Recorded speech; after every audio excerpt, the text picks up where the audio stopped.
Thank you. It's a real honor to be here tonight. We're living in interesting times, and I want to start with something that I don't think anybody else at the NRA has ever started with, a picture of a naked hippie. There's the naked hippie.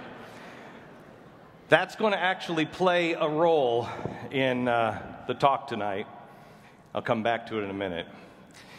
The first time I was with the NRA and I spoke in Louisville, Kentucky, they gave me this gun. And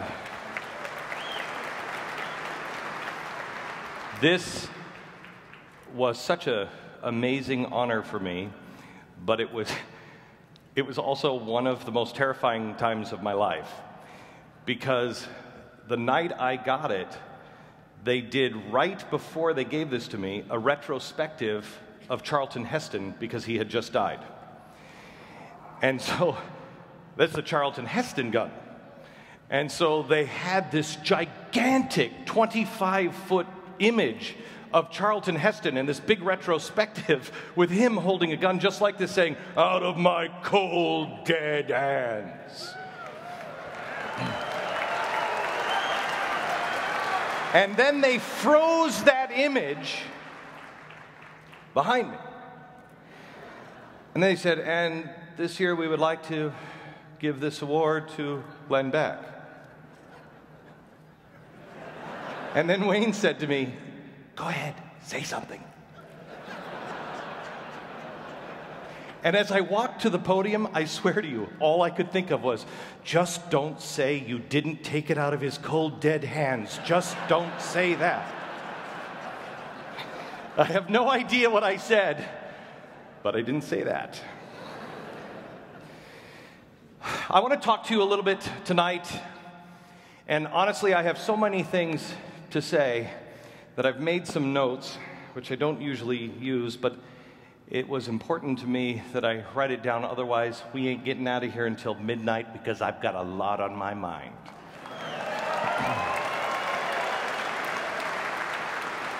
Charlton Heston's words were meant to wake us up, to wake people up. He needed to shock us into realizing the situation that we were in, who our opponent really was, an out-of-control, growing government under the then-president, Jimmy Carter. Today, we are in a different place than we were in 1976, and the problems are much, much worse. But just as it in 1976 wasn't really about Jimmy Carter, make no mistake, it isn't about this president either. It's not just the Democrats. It's the Republicans as well. The problems are everywhere. And the problems aren't just in Washington.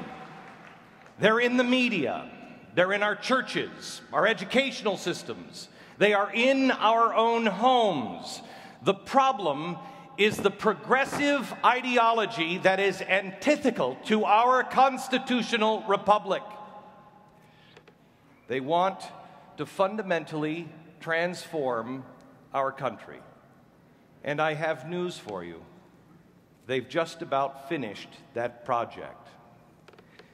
We used to ask just a few years ago, how did this happen? How did we get here?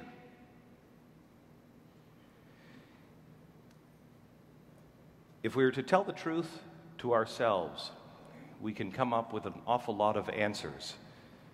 But the truth is, we have to accept much of the blame ourselves for allowing this to happen, because even our families now are imploding because we bought a series of lives.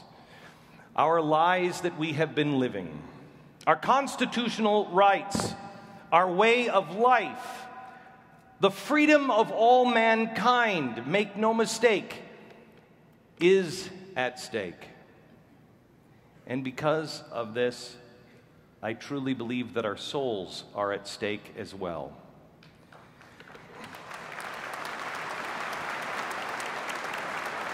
I have prepared my remarks here over the last few weeks. I usually write things about 20 minutes on the back of a napkin before I speak.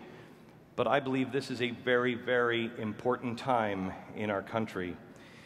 I wondered what your reaction would be with some of the things that I have to say to you tonight, as well as the reaction of the rest of the country if the media were at all competent and covered real issues.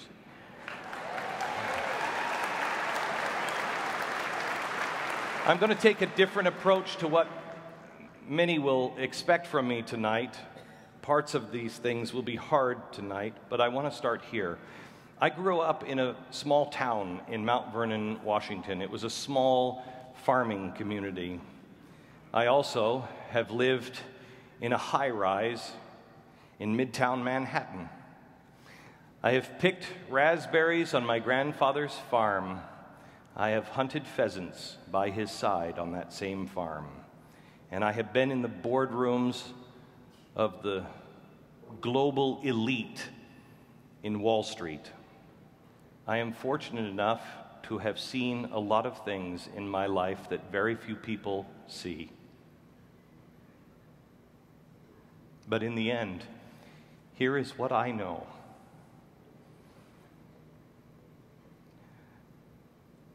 I am blessed to have grown up in America. I cherish my country and our traditions. I was raised the way I was raised, and I'm glad I was raised with those values. But I also know that we are a very unique people, and I respect the way others were raised as well. I understand that many people cannot understand me or people like me or what I believe, and I'm okay with that. I don't understand how people can continue to live with Michael Bloomberg in New York, but hey, to each his own. I can appreciate the difference. And until recently, I always thought that's the way we were. I thought we could understand, appreciate, and live with the differences. We tended to get along. We have a rough journey ahead. This weekend, I believe, it is one of the most important moments in American history and the defining moment of the NRA. It is good and just that this convention happens here in Texas this year.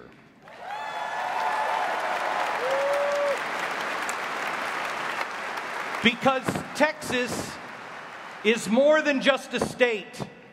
It is a symbol, or should be, the world over. It is the home of the Alamo.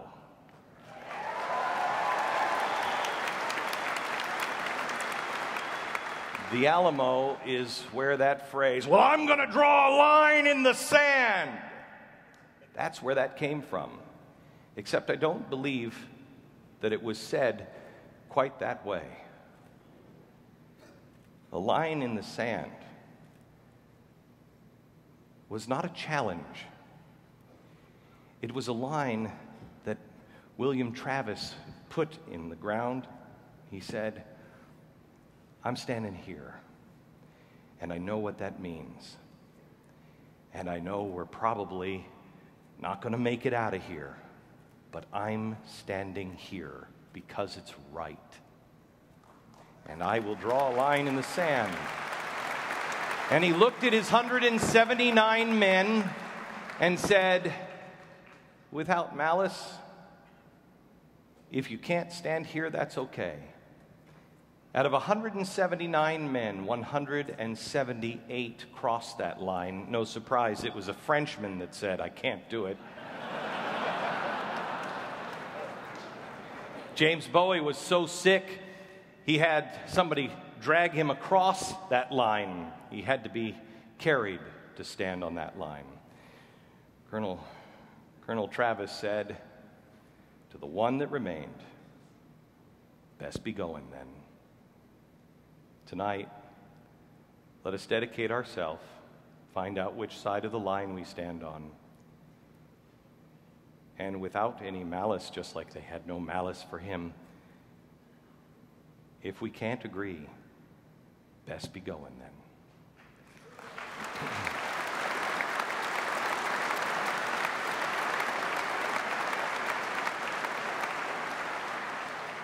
If we are going to stand and fight, which this evening has been labeled, we must love those who choose a different path, but we also must know 4 things. That we have to know what we fight, who we fight, why we fight, and how we fight. The media would have you believe that we are just silly and greedy and misguided people that just think that their guns and their gun rights are more important than people's children. But what we actually believe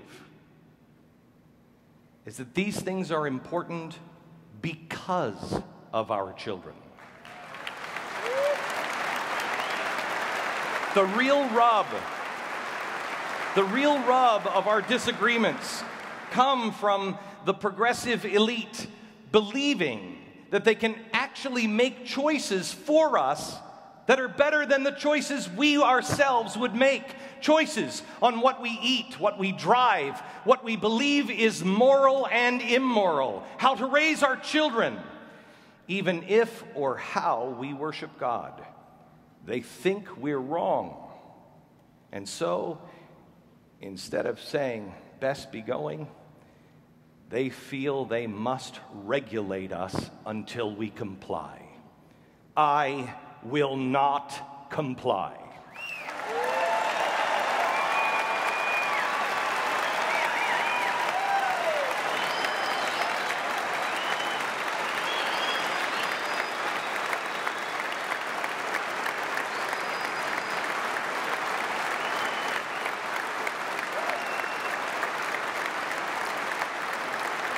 We believe that it is they who are in error. And we are once again ready to live as Americans always have, to agree to disagree, to appreciate our freedom, or as they would say, celebrate diversity. And then, as neighbors and friends, return to focus on those things that unite us, instead of dwelling on those things that divide us. But there are those people who believe in the philosophies of man, whether it is Marx and Engels or Saul Alinsky's rules that will divide and conquer. We not only believe those ideas are wrong, we also believe those ideas are dangerous and evil. We stand against those. We stand against those who want us to close our hearts by absolving us of our own personal responsibilities and duties to each other. We respectfully stand against those who want to force us to accept some faithless bureaucracy and call that charity. Charity is not something a government forces someone to do. Charity is something that comes from our belief in God, and He compels us to do.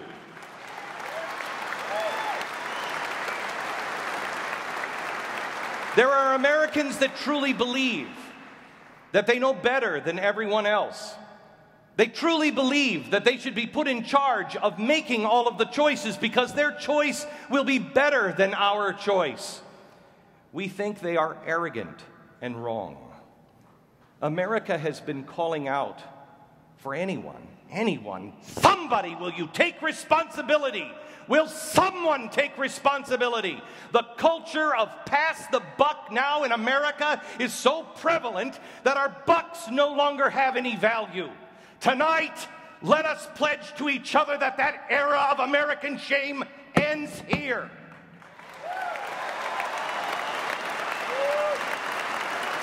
We will take responsibility.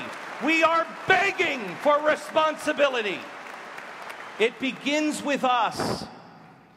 Millions of Americans and NRA members, millions more who are at home and are not NRA members, and millions who are Republicans and Democrats or somewhere in between, that are willing to stand up and say, the buck stops here with me.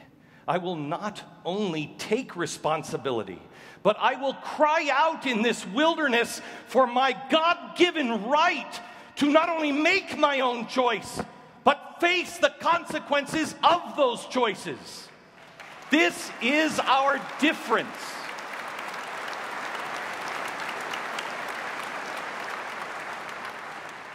I beg you to change the argument.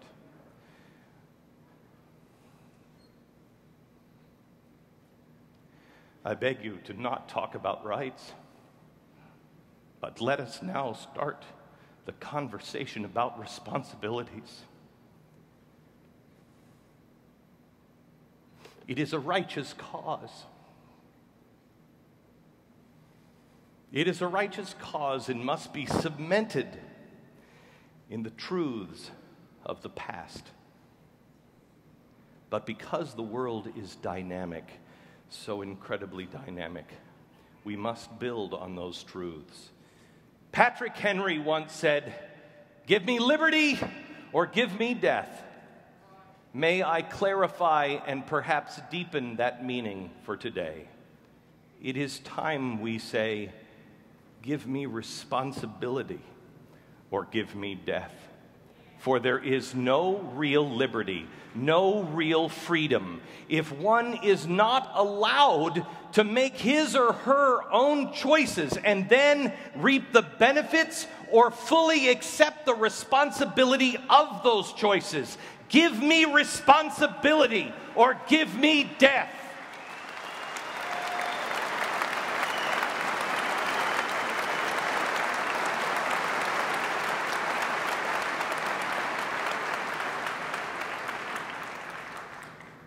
We fight against those who stand against what our founders called nature's law. Those who believe they are qualified to make the decisions for the collective. May I humbly remind them that God Himself does not make decisions for the collective. God sent His only Son to help individuals. God Himself saves the individual, thus saving the collective. While we have a responsibility to love and to cherish and to care and to feed one another, in the end, it is only by each of us taking up that responsibility that we all progress as individuals and people. We stand and fight against those who deny the Creator, deny His power, and then have the audacity to grant to themselves the collective power that even God Himself denies. Please hear me clearly. This is not about presidents or parties. We wrestle against those powers and principalities, against the rulers of this darkness in this world. We stand against spiritual wickedness in high places, and we will fight them with the eternal truths that man once felt were so obvious that he declared them self-evident. Each of us were born in this country at this time for a reason. Each of us have a responsibility. Each of us have a job to do. Each of us will play an instrument in God's orchestra, and it will ensure that the flame of man's liberty is not snuffed out, but it will be the people in this room and those anywhere upon the face of the earth who carry the understanding and can verbally defend nature's God and nature's law. It is in the hands of those in this room and all with eyes and ears who can see and hear to protect liberty and to set this ship right and once again begin the long march toward freedom. I find myself in an extraordinarily strange position. I haven't done what I've wanted to do in quite some time. I find myself in a position of owning now a growing media company. And I have worked hard to make sure I owe no man a single dime. I am not beholden to any special interest groups. I'm not beholden to one of the parties. And I cannot tell you that I am not afraid to speak. But I will tell you this. I will speak, and I will speak only the truth as I understand it, come what may. A couple of months ago, I instructed my editors at The Blaze to report on stories that were focused on people who used a gun to save the day, because we hear all the other stories over and over again. And about 3 months ago, I actually invited them to do that, because it was right after Sandy Hook and the Sandy Hook shootings. And I wanted to find the stories of everyday people who saved someone with a gun. And with very rare exception, we have had a story like that current every single day, with few exceptions, for the last 100 days. In fact,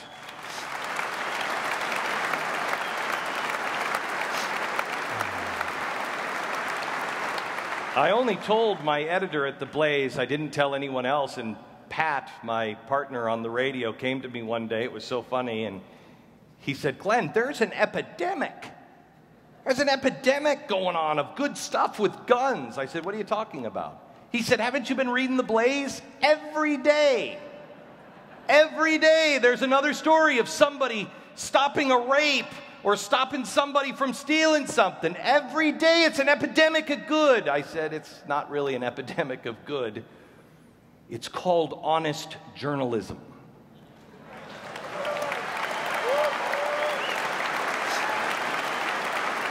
Let me give you a couple of stories.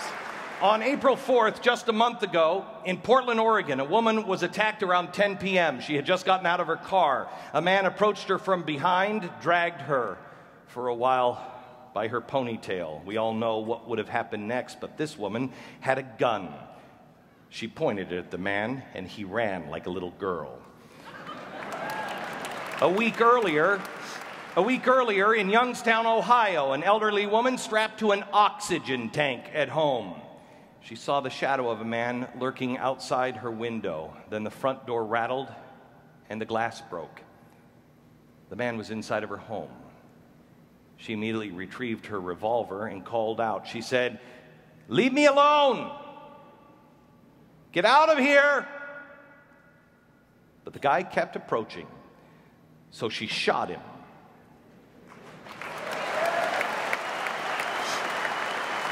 She shot him and held him at gunpoint while he was bleeding on the floor in her kitchen until the police arrived later. Then a few weeks before that, in Dickinson, Texas, home invasion. The attackers are sexually assaulting a mother and her daughter.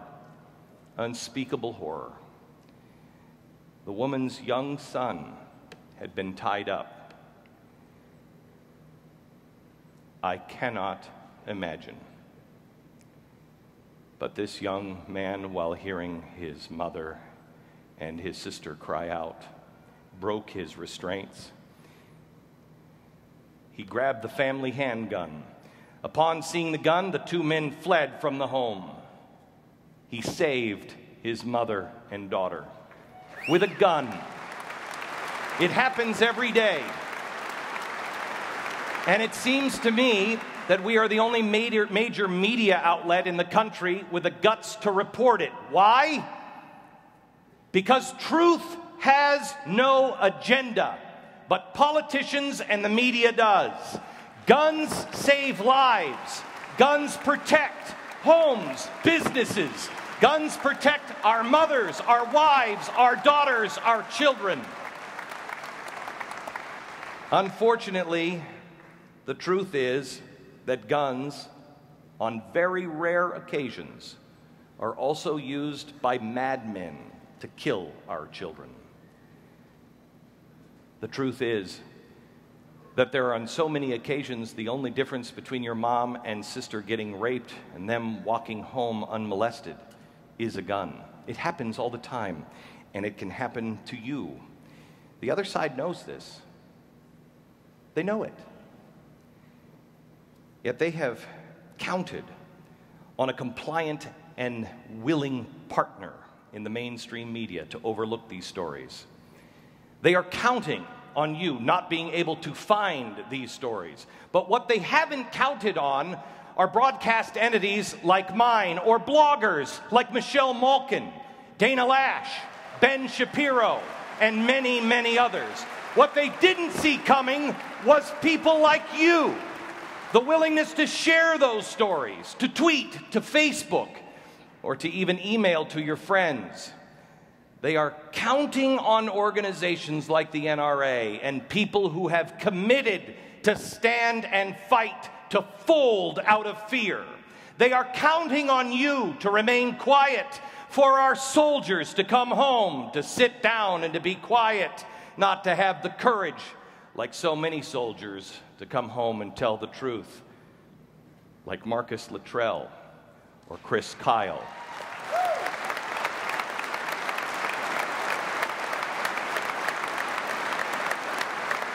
Or their sweet, dear wives, or their wives who pick up the torch and carry on. You see, the left does not know us. They really don't. Darkness does not understand the light. They didn't foresee the Colorado sheriffs that stood up to Obama's gun grabbing.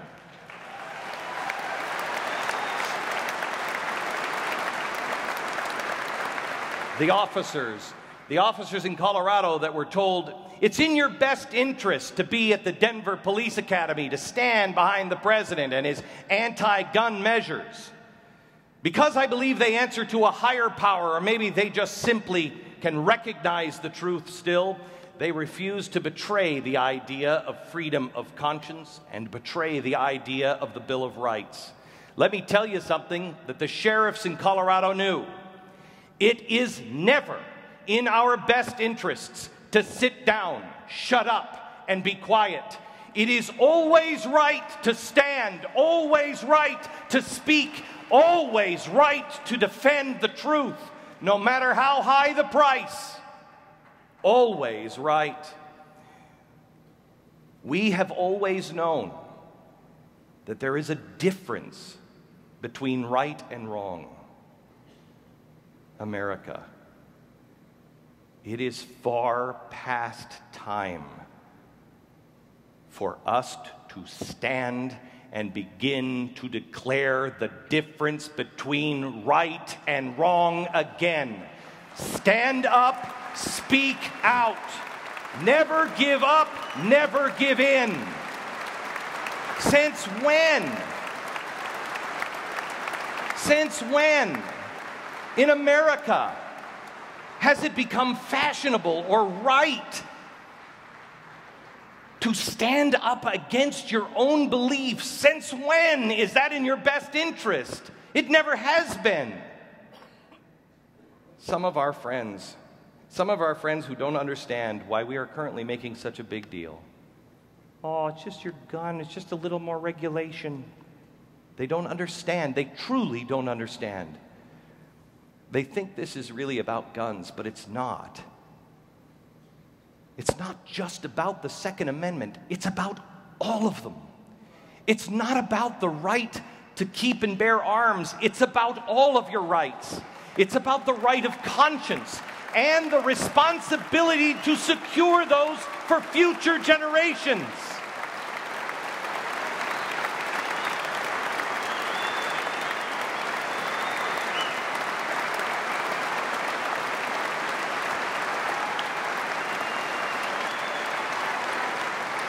Progressives really want to make the Second Amendment invisible, something we can overlook, but we, every day, should be working to make it clearer. The right of the people to keep and bear arms shall not be infringed.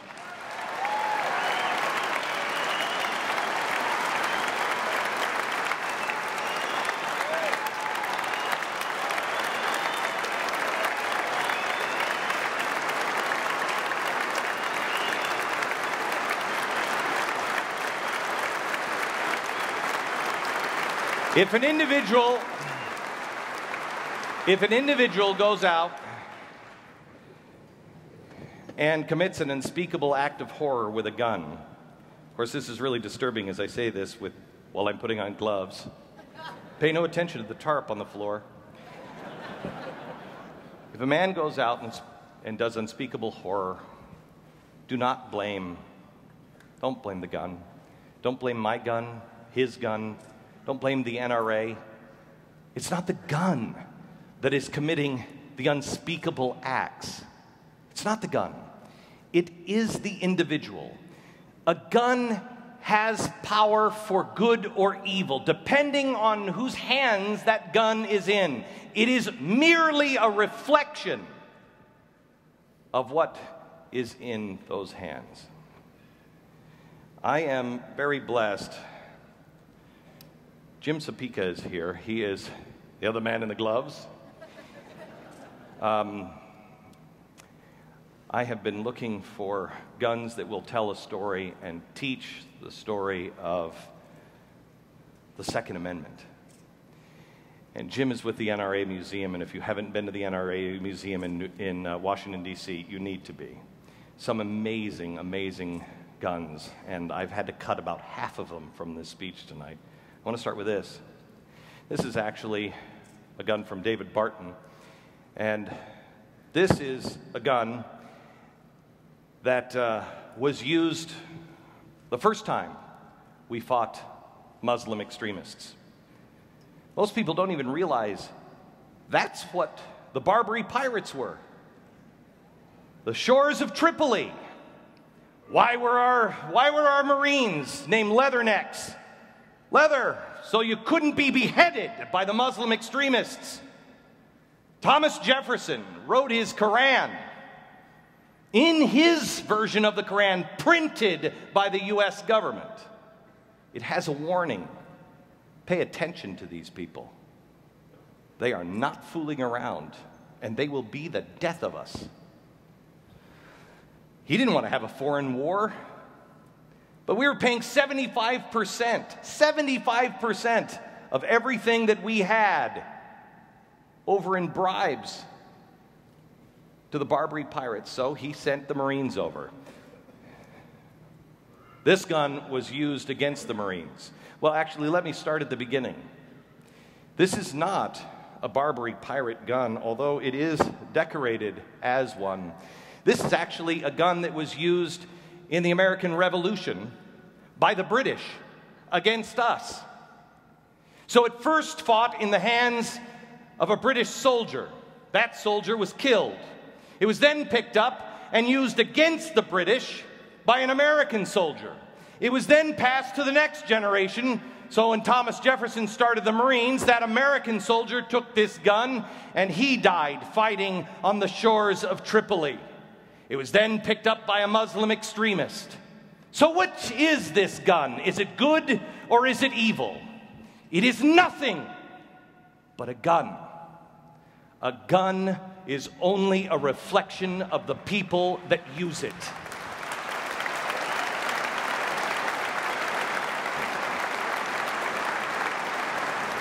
It's not the man, it is the gun. People are different, but the gun always remains the same. And when we get past the politics, when we get past the media, when we get past all the bullcrap, and we start to actually have a conversation with somebody in any party or no party, of our faith, out of our faith, when we start to get to the honest conversation, people always begin to say things like this: what's happening to our country? What is going on? Things are getting crazy. I don't even know how to protect my children. I don't know how to protect my family anymore. I'm worried. I'm worried that our kids are not going to have the opportunities that I had when I was growing up. What kind of country are they even growing up in? Which brings us to why we fight. We have to have that conversation tonight. How do I protect myself and my children? How do I protect my loved ones? How do they even protect themselves? I believe that we fight because we actually are trying to fix things. We are trying to change things. We're all in this together, guys. We're all parents, or will be parents, all of us. And so we're all looking out for our children, and we're working hard. We're trying to keep our jobs. People have 2 jobs, are barely making it in this economy. They've got their boss breathing down their neck. Somebody's just cut them off in traffic. They can barely afford the food at the grocery store. They come home and their kids are telling them some stuff that they've learned in school, and they're like, what the heck does that even mean? What are you even talking about? They turn on television. Our society is sick. Our society is sick. We are fighting so hard just to keep our head above water.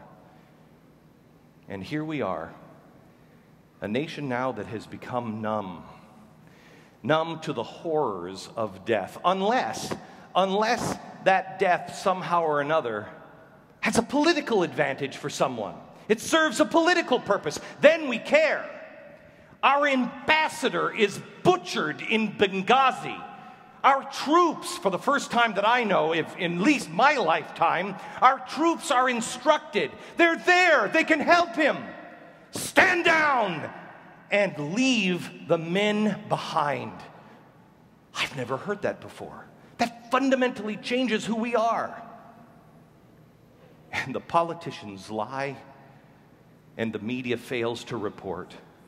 Our media doesn't even report that many times it is safer to walk down the streets in Afghanistan, in Baghdad, than it is to walk down the streets of Chicago. But they don't report it. Yet the media and the elites call the NRA and its members killers. We don't even discuss the fact that an abortion doctor in Philadelphia literally has a jar of baby feet on his desk. A jar of feet. And we look away from the slaughterhouse and dismiss it. We look away from the fact that 41% of all pregnancies in New York end in abortion. And then our president this week becomes a champion for the over-the-counter abortion pill for 15-year-olds. God, may you forgive us. We are a sick society. Our society is sick, and while we, each of us, are struggling to try to figure these things out and then figure out how we can impact them, we then, while we're doing all the stuff we do and trying to figure out how we can help hold society together, we then have to turn around and beat back the power grabbers in Washington and their lies from the media. We know that the only thing that can stop someone from brutal rape or murder is another responsible individual with a gun. That's the solution. If you're truly interested in looking for solutions, that's one. Because gun-free zones mean nothing. Gun-free zones, all they do is prevent the good guys from going in and actually having guns. The bad guys will have them. In the People's Republic of Cambridge, that wasn't meant to be a laugh line. That's what it is, I think. The People's Republic of Cambridge. They actually have a nuclear-free zone. Did you know that? I'm sure Kim Jong-il or Kim Ung-jung or whatever the hell his name is, I'm sure he's like, oh, damn.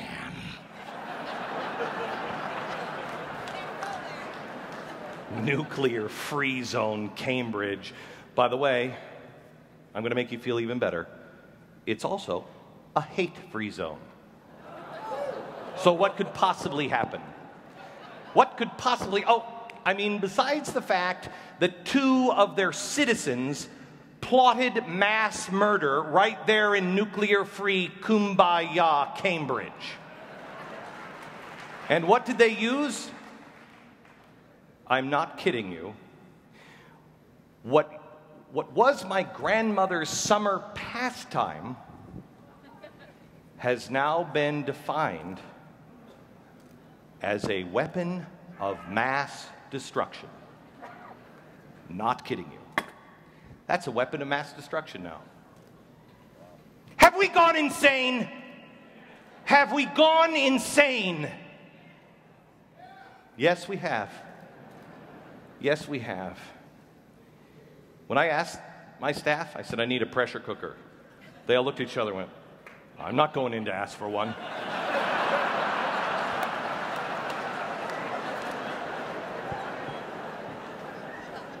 John, one of my assistants, he's like, come on, man, don't send me.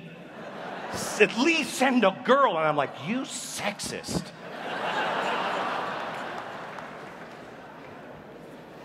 After the Sandy Hook massacre, the government went in and seized the opportunity, exploited the families. It was shameful, pushed for more gun control. It's immoral. Meanwhile, they left all of our communities with this nice little warm and fuzzy thing called gun-free zones. Gun-free zones, that is fantastic. If I may translate to any criminal that might be within earshot, that means a zero opposition zone. The American people have the facts on their side, but the American people don't know the facts. We have the Constitution on our side, but the American people don't know the Constitution. We have the truth on our side, but how many of us can even recognize the truth anymore? The only way you can control people, the only way, is not to take away their guns, but to first lie to them. Lie to them relentlessly, over and over, until they become numb. And the bigger the lie, and the longer you deny reality, the more apt people are just to fall in line with the lie. But there is always someone. There is always someone who will stand up. There is always someone that will stand up and say the truth. Why do you think they're doing to Wayne LaPierre what they're doing? I don't even know if you know. Sorry, Wayne, if you haven't said it. I didn't say anything about that. Members of the NRA, their whole lives are being turned upside down. If you think Wayne LaPierre is going to come out of this with his reputation, you're wrong. They will destroy, they will smear, they will isolate, they will mock, until the truth is not only relevant anymore, nobody even wants to talk about it anymore. Yeah, whatever, 2 plus 2 equals 5. I know, 2 plus 2 equals 5. And they'll go on with their life. We must not let that happen to us.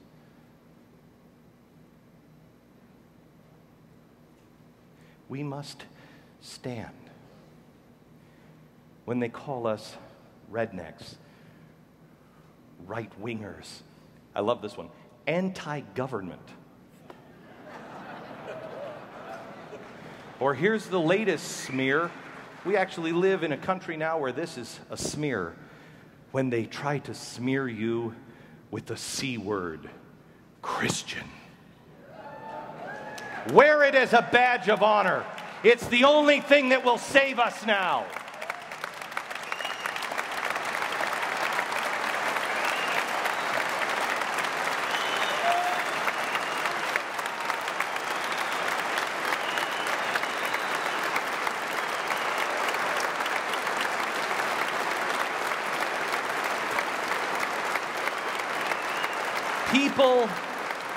Americans will believe these lies. They will. They'll believe these lies, especially those who never grew up around guns. And there's a lot of people like that. They are legitimately confused. Do not be angry at them. They're legitimately confused. They don't know what the NRA is, the right to keep and bear arms. They didn't grow up like many of us did. These are the people that we have to reach out to. These are the people that we can change their minds and their hearts because they really truly believe that the gun is evil. They really truly believe that we are responsible for killing children at Sandy Hook or Aurora or Columbine and all the rest. They have accepted the media line that the NRA is malicious. In a way, I don't blame them. In a way, I don't blame them. When your kids are being carted out by the police, out of their classroom because their teacher called the police because they drew a picture of a paper gun, I mean, it doesn't take an awful lot of indoctrination, but boy, their kids are getting an awful lot. But it does take an awful lot of work to get around all of the lies and the government control and the media in collusion. But there's another reason why people believe these lies, and it's really quite simple. It's really easy to understand and empathize with them. In a society that is this sick, when you are truly on absolute overload as a parent, if somebody gives you an easy answer, and one that you think, okay, I don't really know about guns. I don't relate to the NRA. I don't relate to these people who go hunting. What is the big deal with guns? They don't really understand the Constitution, and they're on overload, and they're trying to fix everything as much as they possibly can, and somebody comes to you and says, it's them. It's very easy to snap at that. It's easy. And it's seductive because it also does not require you to examine your own life or your role as a citizen or a parent. It doesn't require you to make any changes except, yeah, I'm for that. What's wrong with these people? This is easier and easier to do because right now only 35% of Americans even own a gun. And that number is rapidly decreasing. Let's be clear. We have to talk about facts. We have to talk about facts. We have to talk about history. I'm going to give you some facts, and I beg of you, do not take my word for it. Do not take my word for it. You look all of these things up yourself. You do your own homework. We have to start with making something really clear, and that is this. Guns have lifted people out of poverty and have allowed the oppressed to rise up and stand against tyranny over and over and over again. But people will say, oh my gosh, how could you possibly defend the use of guns? How could you do that? How irresponsible of you. The gun, you know, is the most dangerous weapon, the most dangerous item on the planet. You know, no other country in the entire world has the problem that America has with gun massacres. You know what we should do? We should be more like England, where their police just use batons. The only way to save our children is to reenact the gun ban, the assault weapons ban, and control the people's right to own a gun. Even our president has said, if there is just one thing that we could do that would save just one child, don't we have an obligation to try? Oh my gosh. Well, yes. Yes, we do. So let me start there. Mr. President, let me use your logic and explain exactly why that logic doesn't work. Mr. President, you have authorized the killings of 176 innocent children in Pakistan. These children didn't do anything. I'd have to say these children were just as innocent as the ones who died in Sandy Hook.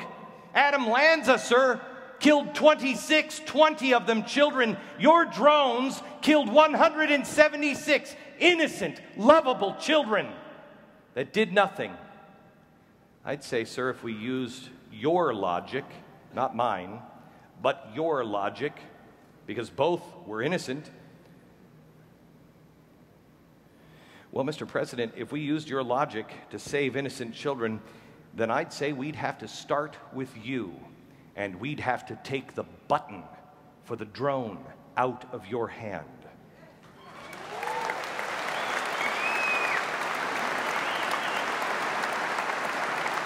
It's not about drones. That's a ridiculous piece of rhetoric. That's ridiculous. It's not about drones. It's not about guns. It's not about the war. And let me clarify for any members of the media, let me just clarify here. I did not just accuse the president of killing innocent children, even though that is exactly what this president has accused Wayne LaPierre and every member of the NRA of doing. We will not use the tools of Saul Alinsky. We will not use the tools of Saul Alinsky. We have read Rules for Radicals, which starts with, quote, a tip of the hat to the first real radical, Lucifer, end quote. We will not tip our hat to Satan, Mr. President, but we will bend our knees to God and honestly seek the truth.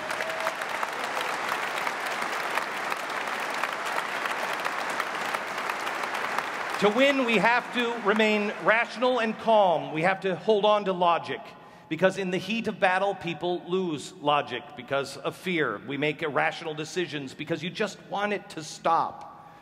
If you look at the countries that have banned guns, it's always because of an emergency. So let's fix reason and logic firmly in her seat and question with boldness and accept the answers, the truth, the scientific facts, whether they hurt us or help us. Let's look at the countries who have rapidly undergone efforts to ban guns. In every single place, media, are you taking note? In every single place that all guns or handguns are banned, the murder rate goes up. Compare that to all other developed nations. The highest murder rate in America. No, it's not in America. But the highest murder rate is in the countries with the strictest gun control laws. We should ban guns like they did in England, should we? Gun-related crimes doubled in England within a decade of guns being banned, and 4 years after they were banned, the English Bobby began carrying guns for the very first time. Why? Because gun bans double death rates. Mass killings, they're an epidemic in America. Actually, they're extraordinarily rare. 513 people have been killed in mass killings since 1983. That's an awful lot, too many, I know. But 3,696 people have been killed by lightning in the same time period. There are 30,000 firearms-related deaths per year, they say. What they won't tell you is that 65% of those, including the one that happened 2 days ago here in Houston, are suicides. Most of the remaining 35% are for self-protection, or they are our police officers in the line of duty. If you factor in the suicide, the cops, the protection, the murder rate is extraordinarily low. The murder rates are less than half of what they were here in America during the Great Depression. Whoa, now wait a minute here, that seems to imply something. That seems to imply when people are out of work, the more murders occur. I bet the same would be true if somebody had the courage to look this up for suicides. The Blaze verified that the man that shot himself at the airport had just been fired and lost his job. Gee, maybe, Mr. President, we wouldn't need to ban guns. In fact, Mr. President, if you'd like to save lives, maybe what we should do is fix the economy and create jobs.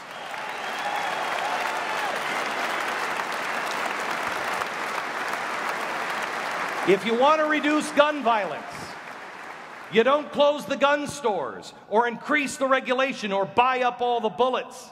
You remove the tax burdens. You clear the bureaucratic mess for small businesses so they can create jobs and people can build a brighter future.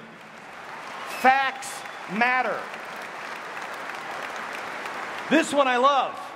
They say that we have one of the highest murder rates in the world, but if you take out the gun death rates in cities like Chicago, Detroit, the District of Columbia, and New Orleans, all progressive cities, where the gun laws are the strictest, America would have one of the lowest murder rates in the world. In fact, when you take out the progressive cities, America goes from the country with the third highest rate to one in the bottom 10.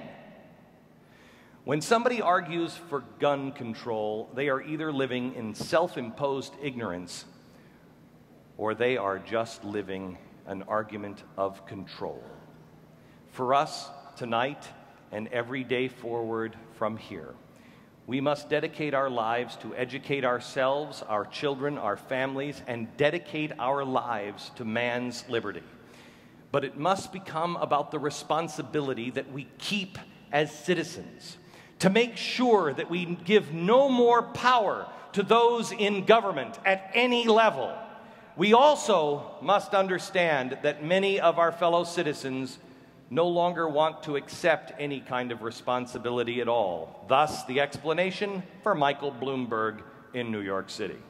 I am amazed at how many of my New York friends have become absolute dopes and just will accept the soda ban, the popcorn ban, the salt ban. They'll just accept it. By the way, just a quick note, I want to throw in an advertisement here. I've come up with a new advertisement for New York. We all know I heart New York. I'd like to show you my new advertisement for it, new slogan. There it is. You will love New York.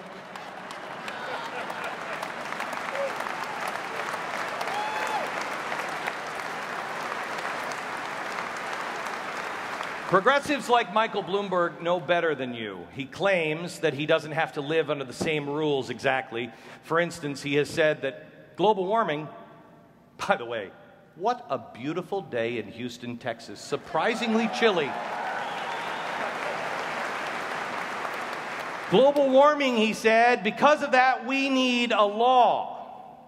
You can't let your car idle in New York City. But the mayor, he don't like it. It's hot. He don't like to get into hot cars. So he let his car idle. When one member of the press decided to point it out, all he said was, "Okay, you got me." What's fair is fair. So instead of letting the car idle, he got an air conditioner. The kind of air conditioner that most people in New York have hanging out of the window of their apartments. And he built a special contraption and put it in his car.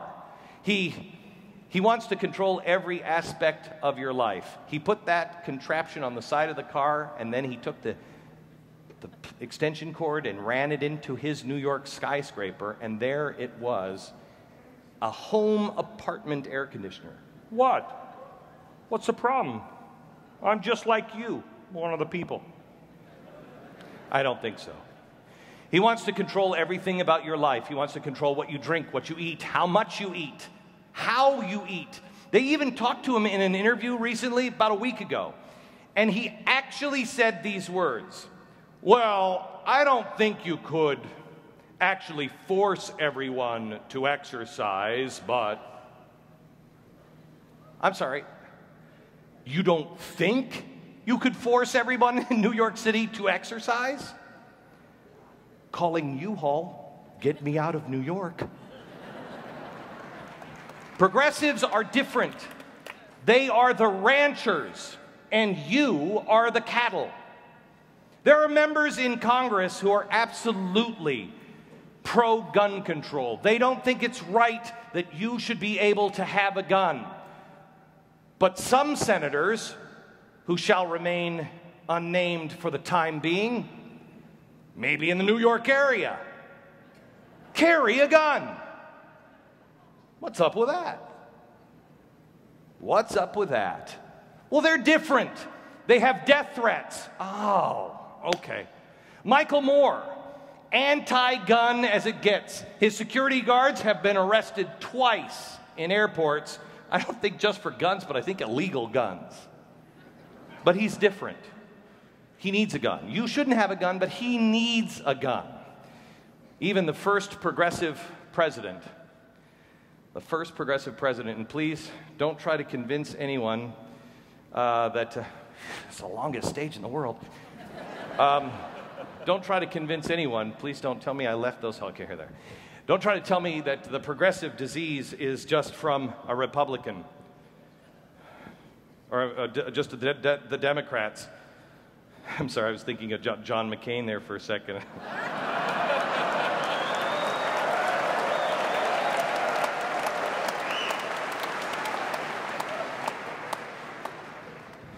The Progressive Party was started, bully, by Theodore Roosevelt. It was started by a Republican.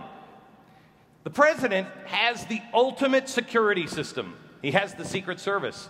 He has them at the front door. He has them at the entryway, by his bedroom. It's great. But should somebody actually get past the Secret Service? Bully!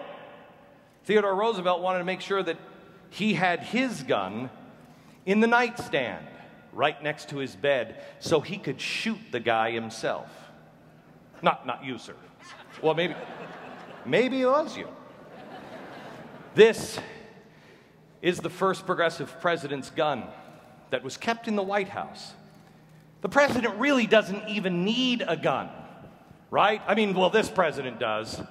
Man, this president, he's fantastic. I mean, just to, shoot some trap or skeet, he is great.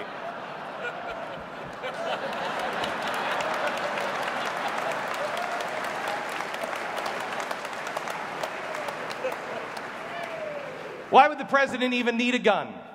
Well, of course, people want to hurt him, but that's what the Secret Service is for. He doesn't need a wallet. He doesn't need a driver's license. He doesn't drive. The Secret Service takes care of all that stuff for him. Why would any president need a gun? Because they wanted one. Because in the end, it was their responsibility and their right to protect themselves. Hollywood stars have all these protective details. It's a joke. But not everybody can afford a protective detail, Jim Carrey. But in America, everyone should be afforded the right to survive.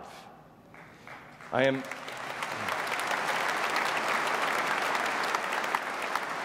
don't know about you, but I don't trust anybody else with my family's security.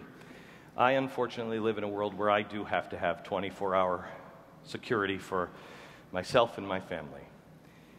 But even with all of that, in the end, it's me.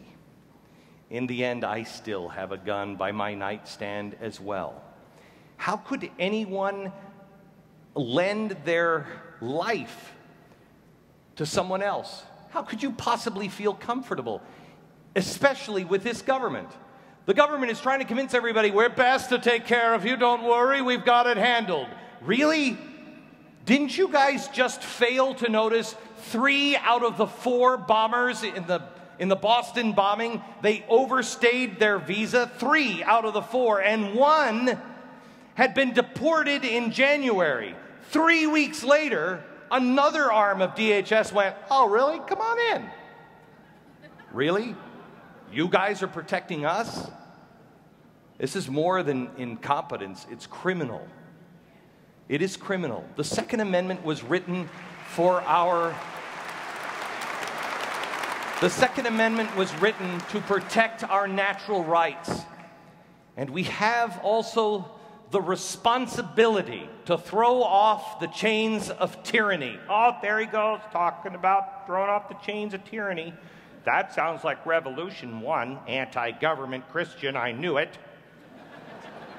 But it also is so old-fashioned. Tyranny, I know. That's the real one. Oh, it's so old-fashioned. You know, the founders, they had flintlocks, please. That's what they had. How could they possibly see the AR-15 happen? They had a flintlock. Really? They couldn't see the AR-15. Well, you know what? They probably couldn't see the AR-15 specifically. But why is that the important part of the founders? Why they wrote the words and how they wrote the words, that to me seems like a more important part of whether or not they could see the assault weapon.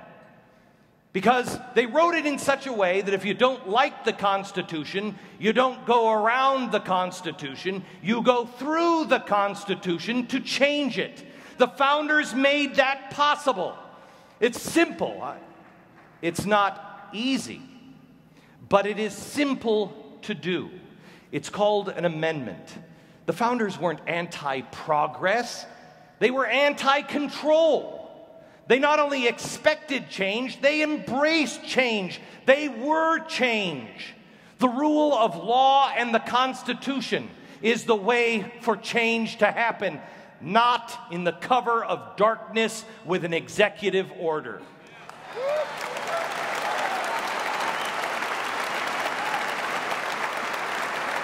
Let me tell you something. The founders may not have seen the AR-15, but believe me, President Obama, Michael Bloomberg, Joe Manchin, and even our beloved Pat Toomey, they may not have seen the AR-15, but believe me, gentlemen, they sure the hell saw you coming.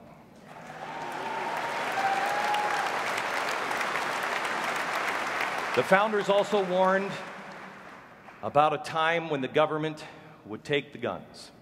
They called that a monopoly of violence because they knew that happens to governments, and governments turn against their people because the people go to sleep. And if a government had a monopoly of violence, tyranny then would go undefeated. No one would be able to stop it.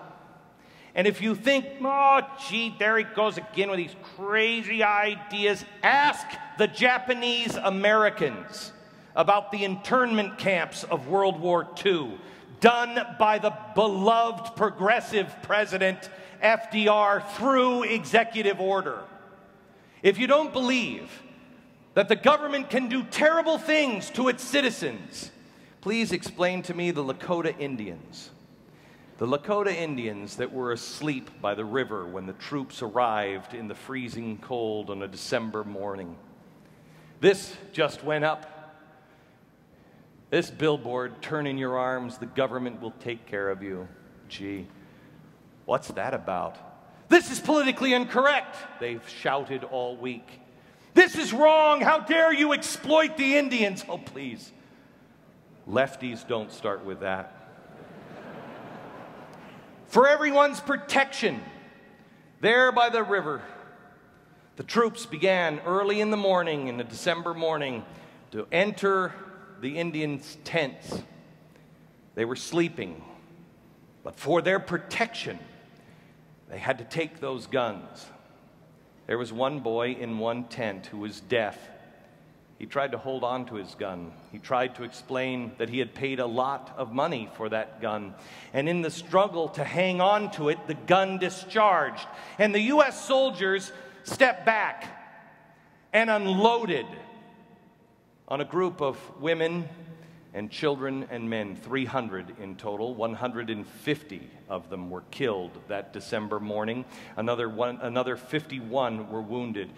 People were trying to run across the creek completely unarmed. They were caught and killed by the soldiers without anything to defend themselves with. The creek, Wounded Knee, the year 1890.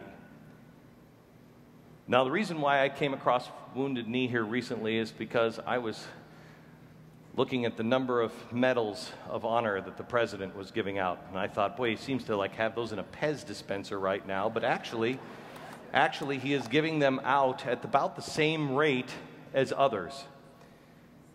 But nothing like Wounded Knee. 20 medals of honor were awarded to American soldiers for that massacre. 20. I want to give you a little perspective. Why that jumps off the page is because for D-Day, 4 Medal of Honors were given out. Battle of the Bulge, 17. Pearl Harbor, 15. The Indian slaughter, 20?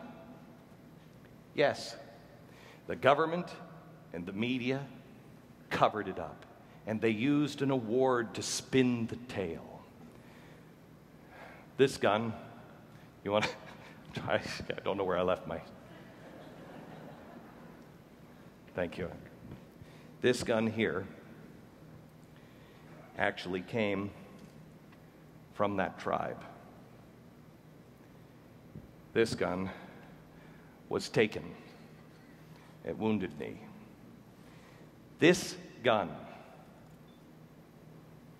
should stand as a reminder of what a government can do to an innocent group of people for their safety, of course.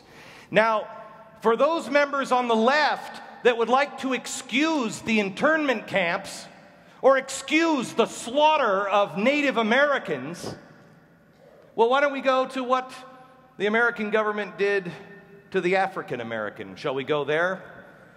Let me ask you, what do you suppose the African American in 1850 could have done with a gun?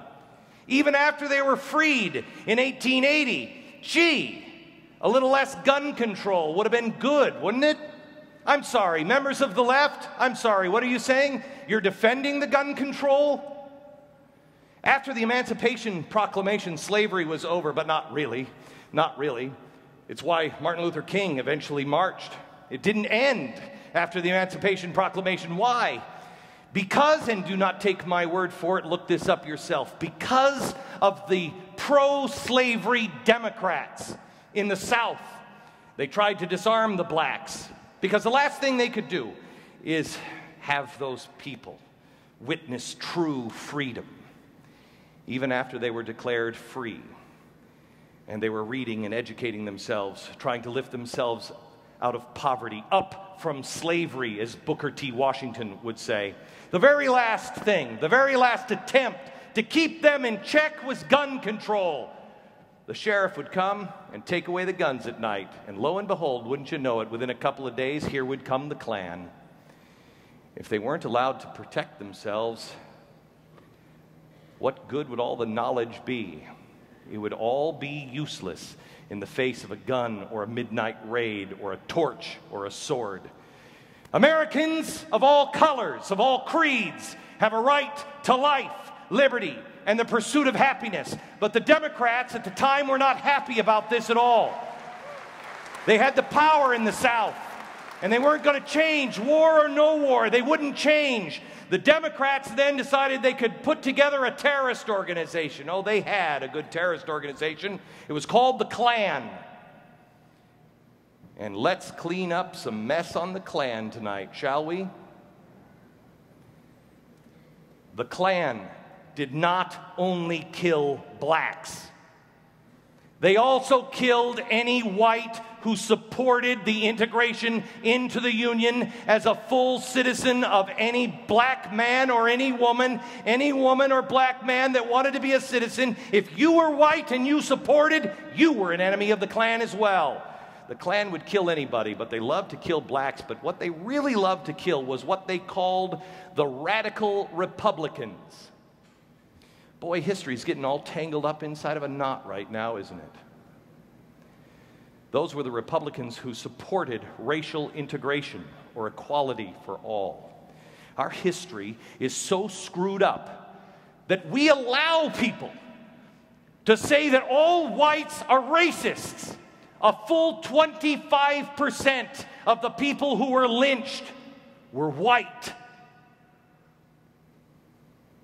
That's the biggest lie of all, that all whites are racist. Both Republicans and blacks ended up on the kill list.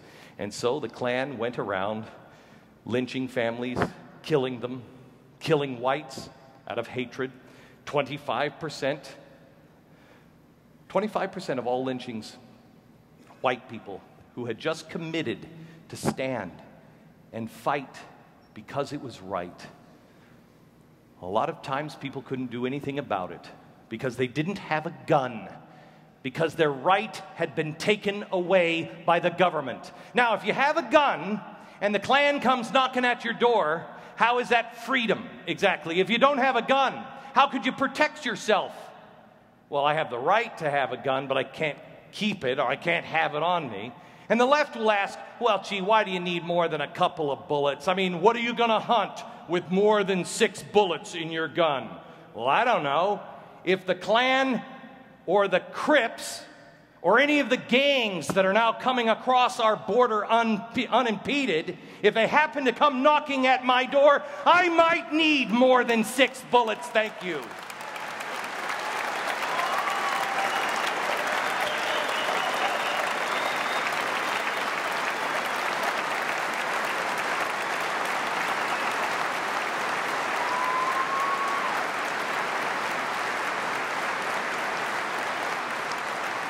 The really tragic thing is our American history is so screwed up that the people who really need to hear this history, the people who could use it the most, the Americans that need it will not see, they will not hear it. They are the Americans that are currently trapped in the violence, the death, and the despair of our inner cities that have been run by progressive governments since the 1950s and 60s. Those collective utopias of failing schools that were designed not to teach about personal responsibility and freedoms and rights and the power of the gun. Teach them their own American history, and they will join us in understanding that universal access to firearms is indistinguishable from emancipation. Do your own homework on all of this. Do your own homework. It's not about safety. It's about control. At a time in our country's history when any 12-year-old could walk into a gun store and buy a gun, at a time in the 1950s where over 60% of Americans had a gun in their homes, some Americans still struggled to feel the true impact of God-given rights. In Alabama in 1956, you needed a permit to carry a gun. A black preacher who knew his rights, more importantly, knew his people's history. He took his job as the father, the patriarch of his family. He took his job, his duty as the protector of his family seriously. And as things began to heat up in his world, he did the right thing. A citizen of good standing, he went down to the police station and he filled an application out so he could have a concealed carry permit, so he could legally carry a gun. But because he was considered a challenge to the people who were at that time in control of the system, the Alabama police told Reverend Dr. Martin Luther King, "Oh, Reverend, I'm sorry. We'd sure like to give you a permit to carry a gun, but for your own safety, sir, for your own safety, we just don't think you should have that permit." Reverend Dr. Martin Luther King owned several firearms. How many people even know that fact? He owned several firearms, and he was denied the right to carry a gun for his own safety. I'm sorry, let me hear from the left some more about gun control. Is there anyone within the sound of my voice believes that that man was denied a concealed carry because it was in his best interest? If you are truly concerned and serious about getting guns out of the hands of people who have proven themselves to be unworthy or dangerous with guns or irresponsible, then we need to tell the truth. Racists like James Earl Ray killed 1. Disturbed killers like Adam Lanza killed 26. But histories show governments kill millions. Let me come back to the hippie picture that we started with. Let me start with the hippie picture. Do we have the hippie picture? Nothing better than a naked hippie. The same year that half of this nation chose to reach for the stars and go to the moon and show what people could do, it's the same year others were rolling in the mud at Woodstock and getting as low as they could. Naked hippies. Reason why I want to tell you this story about a naked hippie, and I want to just, so members of the press don't get confused, this isn't a picture of the actual naked hippie. Somebody on my staff said, Glenn, we couldn't find a picture of that actual naked hippie. I said, just get any naked hippie. So they did. And somebody said to me, you better point out, because this is a quote, some member of the press, they'll know their naked hippie pictures.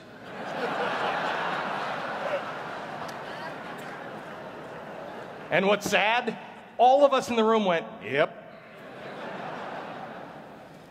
It was early morning in California when a resident, very possible an NRA member, had to be a hunter, called the police and said, I'm in California, I'm regretting every second of it now. I've got some naked hippie in the back, and he's naked, and he's a hippie, and he's shooting at the birds. And so the police came up and said, naked hippie, dude, what are you doing? He's like, killing the birds, man. Yeah. Feel the breeze. Said, put your gun down, naked hippie, and put some pants on, man. Have some self-respect. So he put his gun down. This is the gun the naked hippie was shooting. The naked hippie was Charlie Manson. But see, that didn't stop Charlie Manson. Charlie Manson had his gun taken away. Charlie Manson, he didn't kill with a gun. He used a knife. Isn't that confusing? Guns don't kill people. People kill people.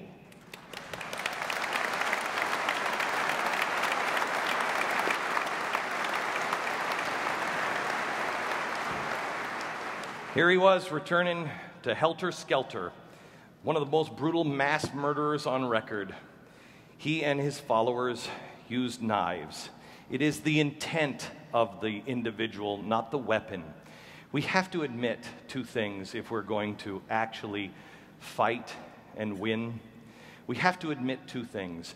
Weapons will always find their way into the hands of bad people. Always. No matter how many bans there are. But we must declare this, that guns must remain in the hands of good people. This is the beginning of our path to a solution.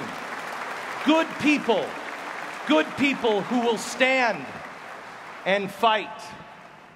I want to share another gun, one more gun with you. It is this gun.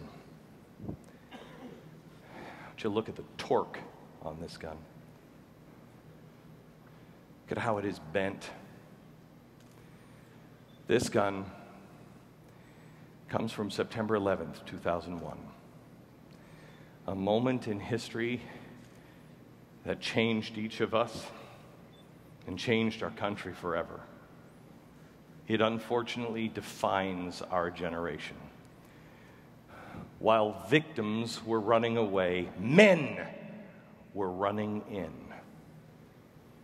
One of those men was Walter Weaver.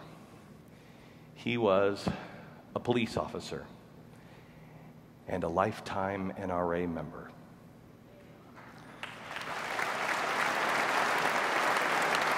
He was last seen running into the World Trade Center trying to rescue people. He was in the lobby trying to free people from an elevator.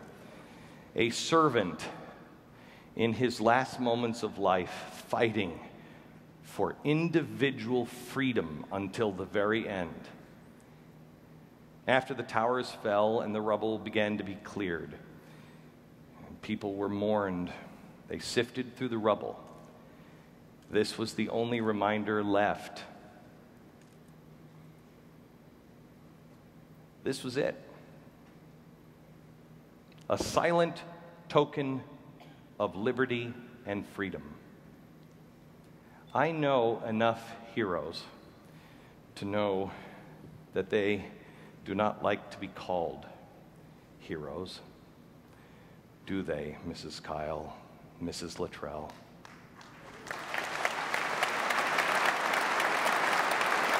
They see themselves as simply an American.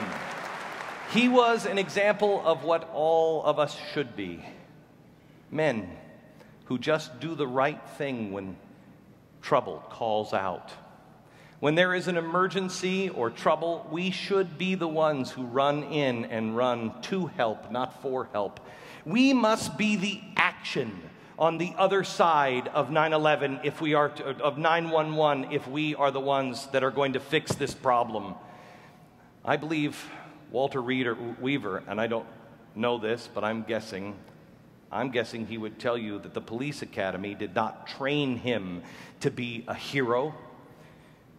He was just raised in a country, in a faith that taught him about self-sacrifice, to always do the right thing even if no one is watching.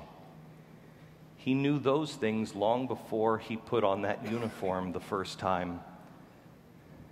We know this to be true. We know there are good cops and bad cops, but no one argues to take away the badges of all cops. We say, find the bad cops, strengthen the good cops. It's the people, not the badge. The good policemen in our country, and they are good policemen. But still, when you are in trouble, the average time for them to respond is 8 minutes. Most crimes take less than 1. If a responsible member of the NRA, if a responsible citizen had a gun in that movie theater in Colorado, which they could have in any other movie theater around, that one had banned guns. If members in that audience, in that theater, were allowed to bring their gun and not leave it locked in their glove box, how many lives would have been saved? How many of the mourning children would have instead had breakfast over the breakfast table and talked to their parent this morning? While our politicians from the local and federal level spend us into oblivion and our police services are being obliterated and services are being cut, they talk about taking our guns. We must no longer accept the falsehood nor reinforce it by calling our good, decent, brave men and women who wear blue on our city streets. We must not call them first responders anymore. It's time for America to remember what the Carter administration began to teach was not true. It was the Carter administration that started to teach us that they were the first responders. Up until that time, we knew we were the first responders. They were our backup. When there is trouble, Let us be the first on the scene to help. Let us be the first responder when someone is sick or hungry or frightened. Let us be the first to share our bread with the hungry. Let us be the first to open our hearts to the homeless and the poor. Let us be the first to remove the yoke of injustice. Let us be the first to tell the truth again. I don't know what you will choose. I don't know what America will choose. But for me and my family, I choose to stand with courage. I choose to stand with selflessness. I choose to stand with God. As Lincoln said, with malice toward none and charity toward all, because that's who we really are. Forget what the media says. Forget the names the media calls you. That's who you really are. Our freedom is under attack. Our liberty, our way of life is being legislated out of existence. Our rights are being diminished by a ruling class of power of elites. They're growing out of control. We are in a precarious situation. We are. The hour grows late. We have a government that is now run by radical revolutionaries actively working against the Constitution and the American people. There are politicians in the government, both Democrat and Republican, who still, if they're not involved, still don't even understand what they're dealing with. They are dealing with a different kind of enemy, and they are playing for the stakes of the world. They're not tinkering around the edges anymore. They are going after the very core of America, because they know if you lose the Second Amendment, you certainly lose the First and the Fourth and the Fifth, the right to a grand jury, and the 10th and the 14th and the 19th, and all in the end you'll be left with is the income tax. Maybe if you're lucky, they also still won't quarter any soldiers in your house. I'm not sure. Charlton Heston stood. He stood in 1976, and he said, "Out of my cold, dead hands." He drew the line in the sand. He said, "I will not give up my weapon. I will not comply. I will stand and fight." But we have to define what a fight means. And it must allow us to remain true to who we are. Tonight, let a new chapter of the fight for liberty begin. And let it not be defined by that one line, "out of our cold, dead hands." But instead, let it be defined by the hearts of good people, the active minds of a free people, the actions of a righteous people, because it's about who we are. We're Americans, and it's time to be proud to be American again and carry a cause that is greater than ourselves again. It is time now to no longer run from labels or fear them. Instead, embrace those things that will only be the life preserver and the only life preserver of any value. Let us declare without shame, yes, yes, Mr. President, I will cling to my God and my guns, because He is my rock and they are central to our foundation.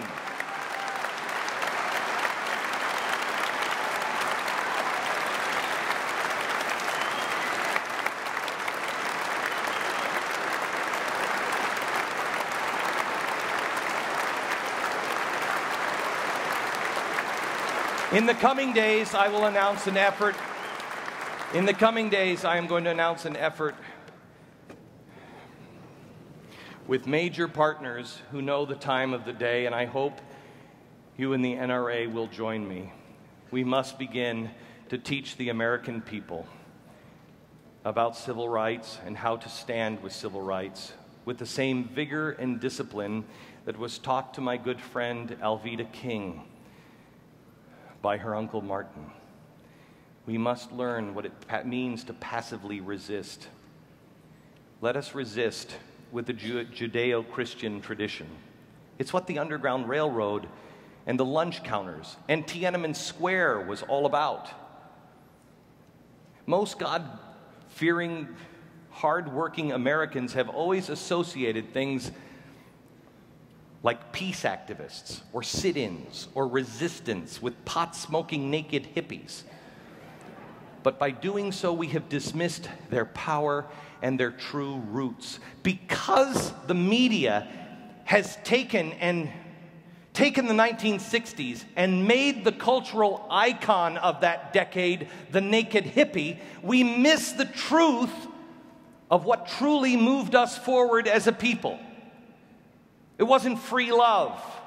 Free love has nothing to do with freedom or love that had been made just into sex.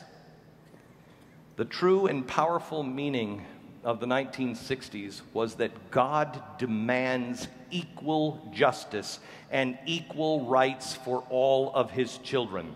That was the center of the Martin Luther King movement. That and that alone, and that is the torch we must pick up again. We must not respond in kind by getting angry or playing dirty or by calling people names or striking out, because that's not who we are.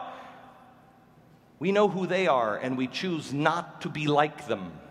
Let's not give that satisfaction to them or the media that, quite frankly, has already written that story. We're better than that.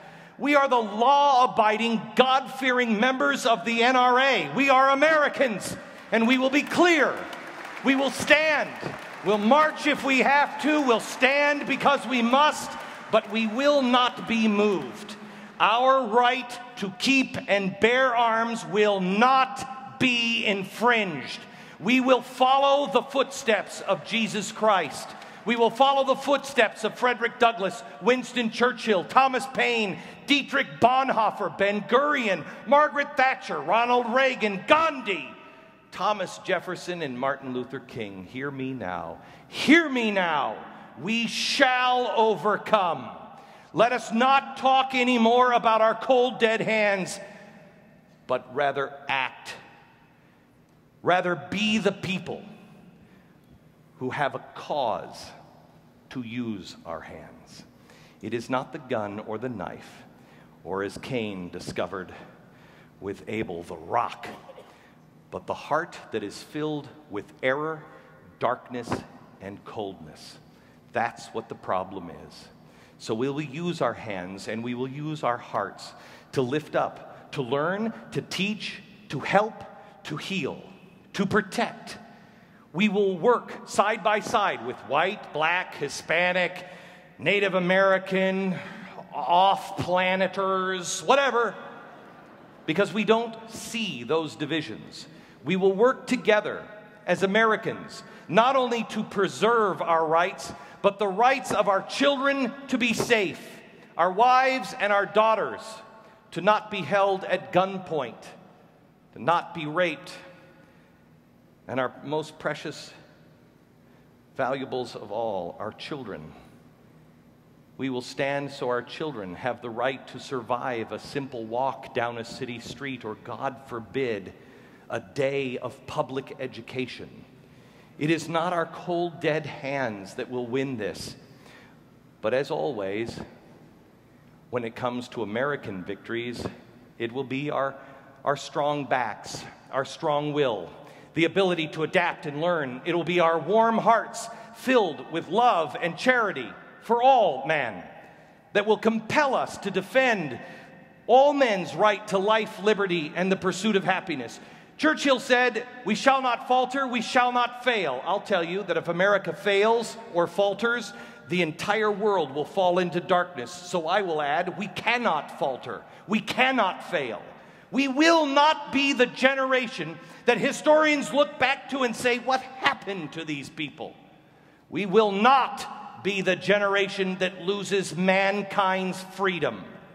Instead, let us declare to one another that we instead will be the generation that historians look back to with awe and wonder and say, how did they do it? They look back for inspiration, that even in our darkest times, with the greatest reason for doubt and fear, we rose above it. We pushed the darkness back. We held the torch of liberty. We held it high for all men to see and aspire to. I will not move, because I know the ultimate truth, because I am on the side of nature's God and nature's laws.